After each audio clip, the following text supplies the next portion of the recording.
everyone, and welcome back to another video here on Sam's Crafty Castle. But as we get started here, I just want to say that this video was originally supposed to include 4 cards, which is why you see 2 stamp sets here. But due to time, I cut it down to just 2, so we're only using the stamp set I have just shown on the left, which is Happy Howl-ween from Lawn Fawn. And we're just going to get right into the stencils here. So I think personally that the easiest way to use stencils is ink blending. Like Stencils 101 is basically like grab some ink, put down your stencil, and then rub ink over stencil. Like that's pretty much as basic use of stencils as you can get. And that's where we're starting today. I have plenty of stencils. I have quite a few. I don't reach for them nearly as often as I should, and there's so many great stencil techniques, and they're so trendy right now, so there's so many different great stencils out there. This one is the Sunspot stencil by Gina K Designs, and I just love this pattern, and I think you can use it for so many different things. It's not really like locked into a season, and it's all about what colors you choose to use with it, and it makes a great focal area in the center. Like it really draws your eye towards the center of your project. So I'm using the life-changing brushes today and the Gina K Designs Electropop inks and Potent Purple and Loud Lime, which to me are just very Halloween-y colors, and from the minute I saw them, they came out over the summer, but from the minute I saw them, I was thinking these would be great for Halloween cards. So that's what we're using them for today. So I just take my blending brushes and basically just move in small circles all over the stencil. And that's really all there is to it. I just rub the brush against the ink pad and then take it to my paper and go in just small circles all over wherever I want to put the ink down. So you'll see I just kind of pick some random spots for the purple to go.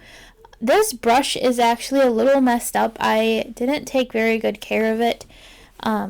So I did have a little struggle with blending the purple in just because that brush wasn't the greatest. And like I said, I've kind of screwed it up because I didn't wash it out fast enough one day when I used it with a less forgiving medium than ink. So it got kind of crusty and hard, and I actually just got rid of that size brush because I couldn't save it. I tried, but I couldn't, so I'm just going to have to live with the other size brushes that I have for a while, which is okay because there's plenty of different sizes that you can use for different things, and I'll probably replace it at some point, but that's another story. So basically, I'm trying to come up with more to explain. So I did the purple, and now I'm going to go back and do the Loud Lime, which I will say, and it does look like this in the video, it looks more yellow on camera, and it looked more yellow in real life too. That little pause that I just took there was me going, why is this so yellow? But it is green, and it does dry greener. I don't know if that made sense, but it does darken up once it dries, and then it just looks a little bit better. And a little more green and a little less yellow. And I think it's also just the camera too. Like colors look weird on camera sometimes. But it does more match the ink pad color when it dries. And I do have some pictures of the finished one, which you'll get to see when this is done. And you'll see more what it looks like when it's done. So after I pull up the stencil, you'll see I actually kind of ended up making this cool swirly pattern with this, which was totally unintentional. I didn't plan where I was going to put these colors down. I just kind of did. I just went, okay, we'll put a little purple in this corner, and then a little purple over here, and then some green over here, and then I went, okay, now there's a lot of green going on and not a whole lot of purple, so now we're going to put more purple in. It was not this big thought out process of, oh, hey, we're gonna, I didn't spend days or hours planning it out. I sat down with the inks in front of me and the stencil and the brushes, and I just went and just put colors where colors felt like they wanted to go. It doesn't have to be this super long, thought out thing. And I don't know, now that I'm using this not so great brush again, if you can really tell the difference between how much easier it was to lay down the Loud Lime ink instead of the Potent Purple. But that, again, is just because my brushes were a little bit bad. And those are, I don't know if I mentioned it, those are the Life Changing brushes from Picket Fence Studios that I have there. I really like them. They have changed my ink blending life. I've always liked ink blending, and I've always done it with the Tim Holtz Blenders tools, and there's a lot of people I know who struggle with ink blending. And I did too for a while, and I feel like these brushes really made it a lot easier. For me, they feel like I have more control, and I can get better coverage I can get better coverage with less effort. I need to slow down. So that was it, guys. That was the stencil technique. The stencil technique is done. It was that easy. Now, granted, this video is sped up about 2 times as fast, so this did take a little bit longer, and it is edited and there's stuff cut out and pauses and things that you guys aren't seeing, but really it's a relatively quick card to put together.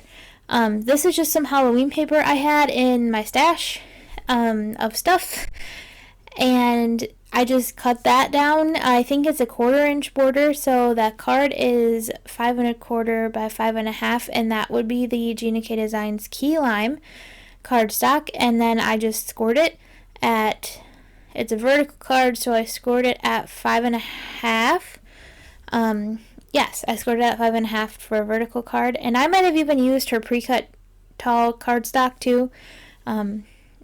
I may have. Don't quote me on that though, because I have kind of a mix of the 8 1/2 by 11 and the cut stuff. So, and you can see I did not glue that layer on straight, which I didn't notice when I made the card, but now I see it and it's sticking out like a store's thumb that is not straight.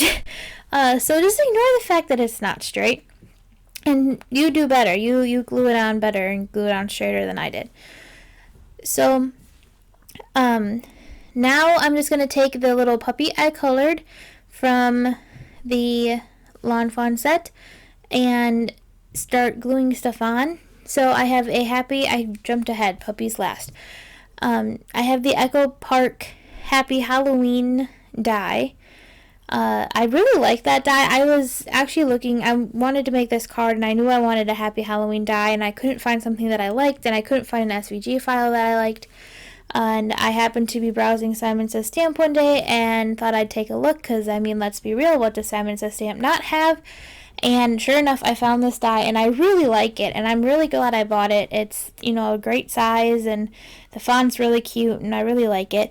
The one thing I wish I would have done, especially for this card, is popped it up a little bit more, so cut multiple of the Happy Halloweens and sort of stacked them. I think it would have stood out a little bit better than what I have there. But I think you can still see it, and it still gives a little extra dimension that this card would be missing, I think, if the stuff wasn't die cut and I had just stamped something on. Now I'm going to glue the little witch puppy onto the card right in the center, and you'll see I didn't ink blend the whole center. I kind of really liked the sort of glow that having the white kept behind my little puppy, but you could ink blend the whole center. You could have just done the center in purple or green or whatever. You could have left it totally white. It's totally up to you. It's your card, not mine. I already made mine. Now you go make yours. So that's that. That was that card. I mean, I think when I made that, it probably took me half an hour. I did have to take a few stops in between to get some stuff and to let my real life puppy out at one point, but basically that was it. So now we're going to move on to the second card, which I would say is like the next step up from the ink blended card we just did, and ignore the red and green ink blend situation that's going on there. That was from the Christmas card that got cut from the video. But if you want to see that card as well as the Christmas Glitz card, feel free to stop by the blog and check them out there. I did put the pictures up along with the supply lists for these cards and the cards, the Christmas cards. The Halloween card supply list should also be in the description down below as well. And another note with the Electropop inks, if you look at my stencil there, it is very stained. The Electropop inks will stain your stencils. If you are not a fan of getting your stencils dirty and having them be permanently stained, I do not recommend the Electropop inks, as fun as they are. I am one who does not mind my stuff getting stained and getting messy. Like, to me, it's just like, yep, get messy. It's proof you used it. Not everyone sees that way. Or, it's proof you used it, you loved it, it's well loved. But I know some people are a little bit more neat freaks and don't like stuff that's stained. So my advice is, if you are one of those people, just maybe avoid the Electropop inks. But if you don't mind it, or you're just willing, you just think the Electropop inks are cool like I do and don't care, and you're just like, okay, that's fine, they're cool enough, I'll deal with them, just a fair warning. So now I have the Gina K Designs Glitter Glitz Glitter Gel. I always say that backwards. This is the pumpkin spice. You'll also see I masked off the center this time, and that is just because I didn't want the glitz gel getting in the center and making it a little harder to glue down my puppy in the middle, and I didn't want him to take away from the puppy. So this is the pumpkin spice color. It was a limited edition color that I don't believe is available any longer. I tried looking for a link to it for the supply list, but I couldn't find one. So I actually love this color, and I'm already a little bit sad that I can't get it anymore, but I knew it was limited when I bought it, and I only bought one, so that's my own fault. But there is another orange in the line, the Sweet Mango. If you can find that one, it'll do. It's just a little brighter orange and not quite so pumpkin-y, and to me it's a little more summery, but it would still work the exact same. And then, so I just did that on the bottom. I did more of like a half and half pattern. This one I planned out a little bit more where I wanted the colors to go, just because the gel is not quite as forgiving necessarily as the ink is. So just, you might want to spend a little more time in the planning stages of this one to figure out exactly what you want. So like this time, instead of doing the swirlies, I did more of a half and half situation. I didn't plan out exactly where it was going to all start and stop. I basically just took a scoop of the gel and put it down, and then as far as it went, that's as far as I went with it. And that was the method to my madness there. This is obviously also very messy. I still have glitter in my sink from making this one and the Christmas one, so just be aware of that.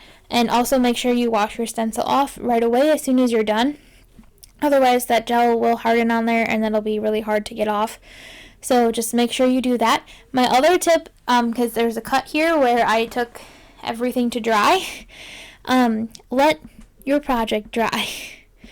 Because when I came back to try and glue it all together, finish it off, it wasn't totally dry, but I was really anxious to get the video done. And you'll see when I come back that I definitely smooshed ink gel, glitter gel all over, because it wasn't dry yet.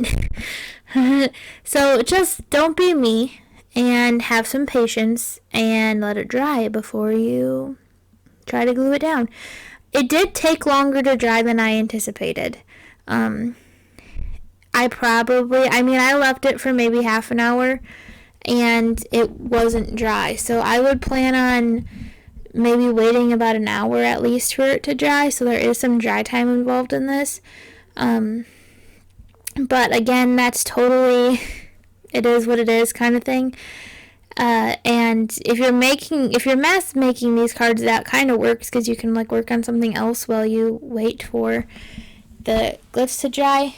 But again, I got a little anxious trying to get the video done, and so I didn't wait for it to dry all the way, and I smooshed ink everywhere. Not everywhere, it could have been a lot worse, but you'll see it. So that is the techniques. It's basically scoop some glitz gel out, spread it around with your palette knife, and set it aside to dry. And that's it. It's very easy, but again, the glitz gel is a little step up, and I only say that just because it's messy and there's a little more care involved in terms of, making sure you wash your stencil right away and all that kind of stuff before you ruin your stencil. But see, I'm testing it, and there's going to be blacks all over my finger. And I'm going to be like, oh, look, it's dry, but it's not. It's all a lie. Don't listen to me. Let it sit. I actually let the Christmas one sit overnight. Look, there it is, where I smooshed it everywhere. And I just decided to go with it at that point. Again, I also thought I was going to have the Christmas one to make it up for, and I don't anymore. But it all worked out in the end, and you can't really tell I smooshed it, so it's all good. And that'll just be our little secret, just me and the 100 or so followers and subscribers who watch this video. So just keep that between us, okay? But anyway, this is also putting together is pretty much the same process as the other card. Just sticking down the papers and all that stuff, and I actually ended up cutting it out of the video because it really is the exact same process as the last one, just because you guys don't need to watch me glue more things down, and again, time. So that was 2 very easy stencil cards, and thank you so much for watching today, and I hope to see you again soon. I'll be back in a couple weeks with another video, and have a crafty day.